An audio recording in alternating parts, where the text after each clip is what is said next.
logo လေးကကြတော့ပုံမှန်ကားတွေမှာမြင်တွေ့နေရတဲ့ vertical အတုံးလေးပုံစံမဟုတ်တော့ဘူး Map-Person Independent Suspension ကိုအသုံးပြုပေးထားပြီးတော့ Nissan SUV ဖြစ်တဲ့ Multi Color Ambition Light တွေကိုအသုံးပြုပေးထားတယ် Heron Level Space ကတော်တော်လေးကျယ်တဲ့ Dual Cab holder လေးပါပေါင်းလာတယ်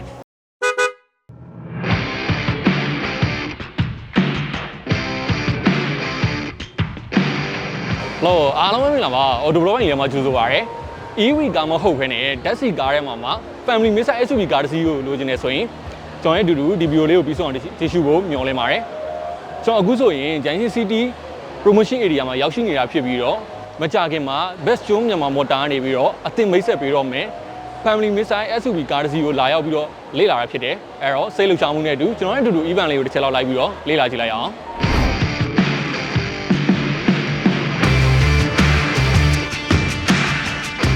မက်ဆီမိုဒီပြောမှာအကောင်းဆုံးဖန်တီးထားတဲ့နောက်ဆုံးပေါ်ဤပညာတွေကိုလည်းမြင်တွေ့ခံစားမှာဖြစ်ပါတယ်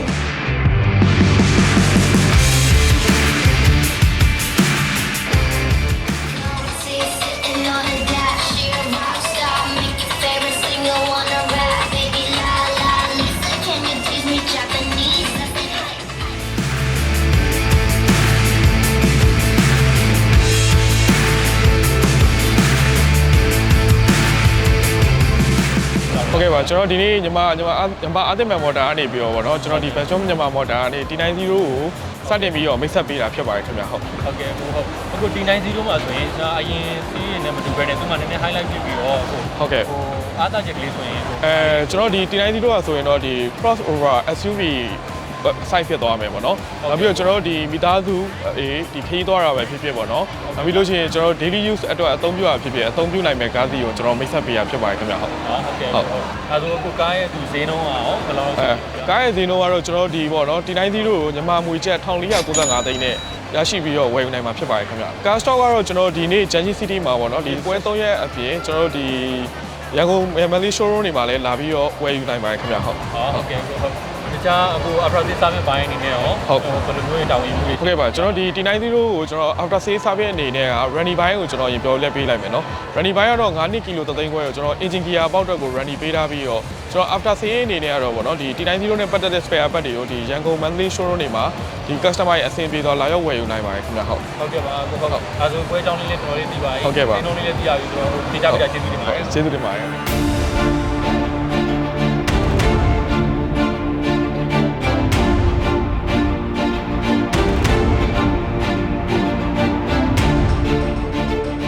အခုဆိုရင် Best John ကနေပြီးတော့အသစ်မိတ်ဆက်ပေးလိုက်တဲ့ The All New Best John T90 Premium SUV ရဲ့အရှိကိုရောက်နေတာဖြစ်တယ်အဲ့တော့ကားမှာပါဝင်လာတဲ့ feature လေးတွေကိုကျွန်တော်တို့တစ်ချက်လောက် like ကြည့်လိုက်အောင်ဒါဟုတ်မပြောခင်မှာ Best John အခု T90 ရာဆိုရင်သူက Best John ရဲ့ T series ထဲမှာ next generation style လေး SUV တစ်စီးဖြစ်တယ်အဲ့တော့ကားရဲ့ look ပိုင်းကို overall အနေနဲ့တစ်ချက်လောက်ကြည့်လိုက်မယ်ဆိုရင်ကားကသူက mid-size SUV တစ်စီးဖြစ်တယ်ဒါကမှသူက sporty လို့ဆက်ဆံပုံစံနဲ့ကို dual two tone color နဲ့ဖန်တီးပေးထားပြီးတော့ကားရဲ့ design ပိုင်းကဆိုရင်လည်းသူက SUV ကိုမှကုတ်ပုံစံဖန်တီးပေးထားတယ်အဓိက highlight အနေနဲ့ပြောရမယ်ဆိုရင်အချက်တွေကအလင်းမှာဆိုရင်သူကပါဝင်လာတဲ့ဒီ Best John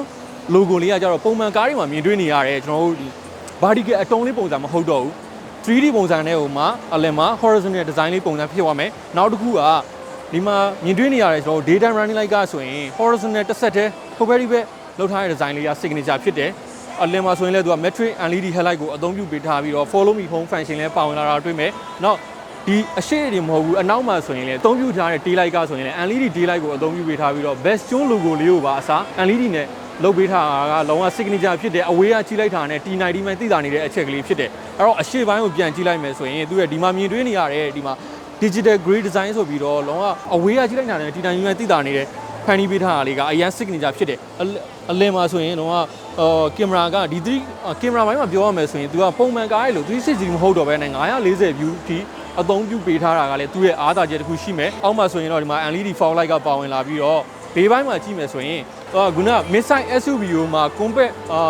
ကုန်းပုံစံလေးဖန်တီးပေးထားတဲ့အတွက်လူငယ်နဲ့ဆိုရင်လည်းအရင်အဆင်ပြေတယ်နောက်အလွိုင်းမှာဆိုရင် section လက်မှာအလွိုင်းကိုအသုံးပြုပေးထားပြီးတော့သူက tire pressure sensor တွေပါဝင်လာမယ်နောက် suspension ဘိုင်းမှာဆိုရင်အရှိမက Map-Person Independent Suspension ကိုအသုံးပြုပေးထားပြီးတော့ကျွန်တော်အနောက်မှာဆိုရင် Multi Link Independent Suspension ကိုအသုံးပြုပေးထားတဲ့အတွက်သူကကားမောင်းရတဲ့အခါမှာကျွန်တော် on road off road မောင်းတဲ့အခါမှာကားကငြိမ်ညောင်းတဲ့သက်သာရှိမယ်နောက်တစ်ခုကဒီ brake ဘိုင်းမှာဆိုရင်လည်းအရှိမကဒီ ventilated display ကိုအသုံးပြုပေးထားပြီးတော့အနောက်မှာဆိုရင်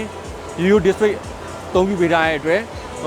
်ပြောကြမရှိဘူးကားအတွက်လုံလောက်မှုရှိရဲနောက်တစ်ခုကဒီဘေးပိုင်းမှာဆိုရင်လည်းကျွန်တော်တို့ကဒီ door handle တွေကကြတော့သူက traditional design ဟိုမှာ keyless entry snip ဖြစ်သွားပြီအလင်မှာဆိုရင်သူကဘက်မှတ်မီးချောင်းနဲ့ဟိုအောက်မှာဒီကင်မရာဆိုရင်လည်းကျွန်တော်တို့ပုံမှန် GCG မဟုတ်တော့ဘဲနဲ့940 view ထိအသုံးပြုလို့ရတဲ့အတွက်သူ့ရဲ့အားသာချက်တစ်ခုရှိရဲနောက်တစ်ခုမှန်မှာဆိုရင်သူကblind spot detection လေးတွေပါလာသေးတယ်အဲ့တော့နောက်ကိုတစ်ချက်လောက်ကြည့်လိုက်ရအောင်အနောက်ကိုလည်းဒီက Kobe design fan ပေးထားတာပေါ့နော်အနောက်ကဒီမှာမြင်တွေ့နေရတဲ့ဟို signature တေးလိုက်မီ design ကကားရဲ့ left to right ကိုသူက horizontal design fan ပေးထားပြီးအလယ်မှာဆိုရင်လည်း Bastion logo မီးလေးနဲ့ fan ပေးထားတာကအဝေးကကြည့်လိုက်တာနဲ့ signature ဖြစ်တယ်အပေါ်မှာဆိုရင်သူကတေးကိတ်မီပါဝင်လာပြီးတော့ဒီမှာ spoiler လေး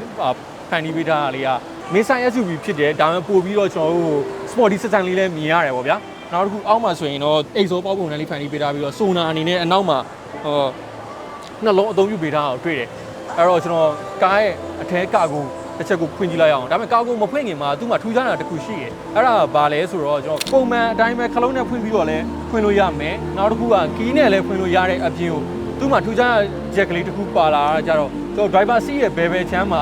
ခလုတ်ကလေးတစ်ခုပါသေးတယ်အဲ့ဒီခလုတ်ကကြတော့ကားကိုအနောက်ကိုလာပြီးတော့ဖွင့်ဖို့အချိန်မရတဲ့အခါမျိုးမှာဆိုရင်အရှိမပါတဲ့ခလုတ်ကလေးကိုနှိပ်လိုက်အောင်နဲ့ကားနောက်ကားကိုဖွင့်လို့ရတာကလည်းသူ့ရဲ့အားသာချက်တစ်ခုရှိတယ်အဲ့တော့ကားအထွေးပိုင်းကိုတစ်ချက်လောက်ကြည့်ရအောင်โอเคကားရဲ့ဒီအထက်ကကာကို space ကဆိုရင်လည်းတော်တော်လေးကျယ်တယ်ဒါကပုံမှန်ကျွန်တော်တို့ခုံခောက်မထားဘူးပုံမှန်အတိုင်းပဲအကင်၍ဒီအရှိရခုံတွေကိုပါခောက်ချလိုက်မယ်ဆိုလို့ရှိရင်သူကခုံကလည်းအောက်ကို flat ဖြစ်သွားပြီးတော့မိသားစုအတွက်ခရီးသွားမယ် road trip သွားမယ်ဆိုရင်အရန်ကိုတင်းလျော်တဲ့ space တစ်ခုဖန်တီးလို့ရတယ်ပေါ့ဗျာနောက်တစ်ခုကဒီဘေးမှာဆိုရင်လည်းသူက medium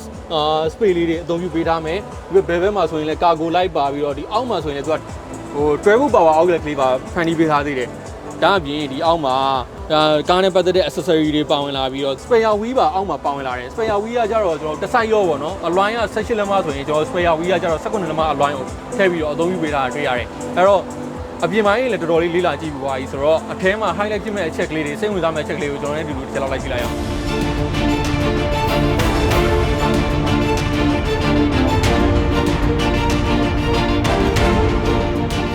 โอเคအခုဆိုရင်ကျွန်တော်ဒီ90ရဲ့အတွင်းခန်းကိုရောက်ပြီပေါ့နော်ခန်းစားရတာဝင်လိုက်တာနဲ့သူ့ရဲ့အထဲ space ကတော်တော်လေးကျယ်ဝန်းတယ်အဓိကNissan SUV ဖြစ်နေတဲ့အတွက်ကြောင့်အရှိရောအနောက်ကောင်မှာ space တော်တော်လေးကျယ်အောင်ခန်းစားပြီးတော့အထင်းပိုင်းမှာဆိုရင်လည်း premium ဆန်ဆန်လေးနဲ့ဖန်တီးပေးထားအောင်တွေ့ရမယ်အဓိကသူ့ရဲ့ထူးခြားချက်ကလေးတွေကို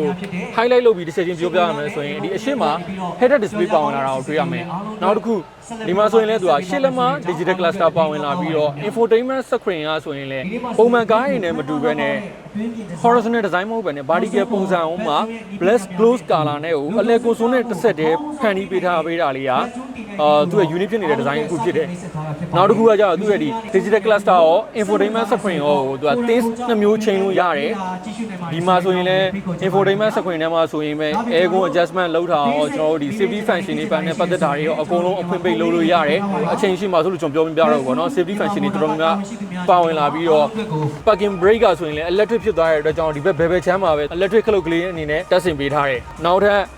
သူ့မှာဆိုရင်အထဲမှာဆိုရင်လည်း India မှာဆိုရင်လည်း multi color ambition light တွေကိုအသုံးပြုပေးထားတယ် Gear pattern design ကလည်း unique ဖြစ်နေပြီးတော့အလယ်မှာဆိုရင် cut holder ကကြတော့ dual cut holder design လေးဖန်တီးပေးထားတယ်ဒီမှာမြင်တွေ့နေရတဲ့ storage space ကဆိုရင်လည်းသူက cargo box ကလေးကချဲချဲဝန်းလေးရှိတယ်အထဲမှာသူက Type C နဲ့ USB အားသွင်းပေါက်ဆိုပြီးတော့နှစ်ပေါက်ထည့်ပြီးတော့ဖန်တီးပေးထားသေးတယ်ဒါတွေမဟုတ်သေးဘူး space ထပ်ပြီးတော့လိုချင်နေဆိုရင်သူကဒီအောက်မှာ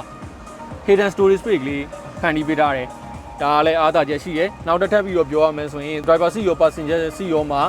seat motor ပါဝင်လာတာလည်းအားသာချက်ရှိတယ်ခံကုန်တွေကတော့ premium လေသားသားတွေပဲအသုံးပြုပေးထားတယ်နောက်သူ့မှာထပ်ပြီးတော့ premium ဆန်တဲ့အချက်ကကြတော့ panoramic sunroof ပါဝင်လာတာလေးရတယ်အရန်ကိုအားသာတဲ့အချက်ကလေးတစ်ချက်ဖြစ်တယ်ဒီကားမှာ driving mode အနေနဲ့ဆိုရင် eco comfort sport ဆိုပြီးတော့သုံးမျိုးအသုံးပြုလို့ရတယ် steering wheel ဆိုရင်လည်း multi functional steering wheel ဖြစ်ပြီးတော့ engine ဘိုင်းမှာပြောရမယ်ဆိုရင် 1.5 turbo မှာ gasoline engine ဖြစ်သွားတယ်ဒါအောင်မှ 7 speed dual clutch transmission ဖြစ်သွားတဲ့အတွက်ပို့ပြီးတော့ smooth ဖြစ်မယ်နောက်တစ်ခုကသူ့မှာ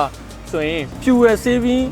engine turbo engine ဆိုပြီးတော့အသုံးပြုပေးထားတဲ့အတွက်စီစားမှာလည်းပုံမှန်နဲ့အနေငယ်တက်တာနေတာကိုတွေ့ရတယ်အဲ့တော့ဒီကား safety ဘိုင်းကိုတစ်ချက်နောက်ပြန်ကြည့်မယ်ဆိုရင်လည်း airbag က6လုံးပါဝင်လာပြီးတော့ ကျွန်တော် speaker မှာဆိုရင် audio ဘိုင်းမှာဆိုရင်လည်း speaker 8လုံးထိအသုံးပြုပေးထားတာကိုတွေ့တယ်အဲ့တော့ကျွန်တော်ဒီကားရဲ့အဓိက highlight ဖြစ်တဲ့အချက်ကလေးတွေကိုတစ်ချက်ချင်းပြောပြပေးတာပေါ့နော်အဲ့တော့ကားအရှိပိုင်းလေးလည်းတစ်ချက်လေးလာပြီးတော့အနောက်ပိုင်းလေးကိုတစ်ချက်လောက်သွားကြည့်မယ်အခုကျွန်တော်ကားရဲ့အနောက်ပိုင်းကိုဝင်ထိုင်ကြည့်တယ်ပေါ့နော် space ကတော်တော်လေးကျယ်ဝန်းတယ် Mr. SUV ဖြစ်နေတဲ့အတွက်ကြောင့် Heron Level space ကတော်တော်လေးကျယ်တယ်အလယ်မှာလည်းကိုစိုးပါဝင်မလာဘဲနဲ့ flat design ဖြစ်သွားတဲ့အတွက်ကြောင့်သူကအနောက်မှာခြုံခြုံကြီးအေးဆေးထိုင်လို့ရတယ်ဒါတော့မှနောက်မှာစီးတဲ့လူကိုတက်တောင်းမှုလည်းရှိအောင်ပေးစမ်းနိုင်တယ်အလက်ရှိမှာဆိုရင်လည်းသူက USB အားသွင်းပေါက်ကလေးပါထည့်ပြီးတော့ပေးထားသေးတယ်အပေါ်မှာဆိုရင်သူကကျယ်ဝန်းတဲ့ပန်နာမင်းစမ်းရူလည်းပါသေးတယ်အဲ့တော့နောက်မှလည်းထိုင်စီးရတယ် relax လည်းဖြစ်တယ် AC တက်လည်းစီးရတယ်အဲ့ခံစားမှုကိုအပြည့်အဝပေးစမ်းနိုင်တဲ့ Mr. SUV ဒီလို့ပြောလို့ရတယ်ပေါ့နော်နောက်တစ်ခုကဒီမှာဆိုရင်လည်းဘေးမှာ2ယောက်ပဲထိုင်မယ်ဆိုရင်တော့ Ambrus ပါထုတ်ပြီးအသုံးပြုလို့ရတဲ့အပြင်မှာ Jewel ကဟိုတာလေးပါပေါဝင်လာတယ်အဲဒီချက်ကလေးကလည်းအရန်အားသာချက်ဖြစ်တယ် overall အနေနဲ့ highlight ကလေးလေးလာပြီးသွားပြီဆိုတော့ကျွန်တော်ကားရဲ့ conclusion လေးကိုတစ်ချက်လောက်ပြောကြည့်အောင် conclusion အနေနဲ့ပြောရမယ်ဆိုရင်ကျွန်တော်ဒီကားက Mr. SUV ဖြစ်တဲ့အတွက်ကြောင့်ကားရဲ့ size ကဆိုရင်လည်း family ပဲသုံးကျွန်တော်လူငယ်ပဲသုံးအသုံးပြုလို့ရတယ် design ပိုင်းမှာဆိုရင်လည်း futuristic ဖြစ်တဲ့ design တွေမှာ Jewel 2 လုံးကာလာအသုံးပြုပေးထားရတဲ့ luxury look အသင်မှာပေါက်တယ်နောက်တစ်ခုကကျွန်တော်ဒီမှာအသုံးပြုပေးထားတဲ့ Fuel Series Turbo Engine ကိုအသုံးပြုပေးထားတာကြောင့်စီစားပုံမှန်တက်တာပြီးတော့ကျွန်တော် long trip သွားမယ်ဆိုရင်လည်းအဆင်ပြေတယ်မိသားစုနဲ့သုံးမယ်ဆိုရင်လည်းအဆင်ပြေတယ်ကျွန်တော်ကားရဲ့အောက်ပိုင်း ground clearance ကဆိုရင်လည်းတော်တော်လေးမြင့်တဲ့အတွက်ကြောင့်မြန်မာနိုင်ငံလမ်းအခြေအနေထားနဲ့ဆိုရင်လည်းအရင်ကြီးသိလျော်မှုရှိတယ်အဲ့တော့ကားကိုစိတ်ဝင်စားလို့လေးလာခြင်းနဲ့ဆိုရင်ကျွန်တော် Giant City promotion area မှာ19-20-21 ရက်မှာလာရောက်လေးလာနိုင်ပြီးတော့အကယ်၍ပွဲဥမမီလိုက်လို့အပြင်မှာလာပြီးတော့လေးလာခြင်းနဲ့ဆိုရင်ရန်ကုန်နဲ့မန္တလေး showroom တွေမှာလည်းသွားရောက်လေးလာလို့ရတယ်ဆိုတာကိုတင်ပြရင်းနဲ့ကျွန်တော်ဗီဒီယိုလေးကိုအဆုံးသတ်လိုက်ပါတယ်ကြည့်ရှုပြီးတဲ့အတွက်လည်းအားလုံးကိုကျေးဇူးတင်ပါတယ်ခွက်လက်ပါ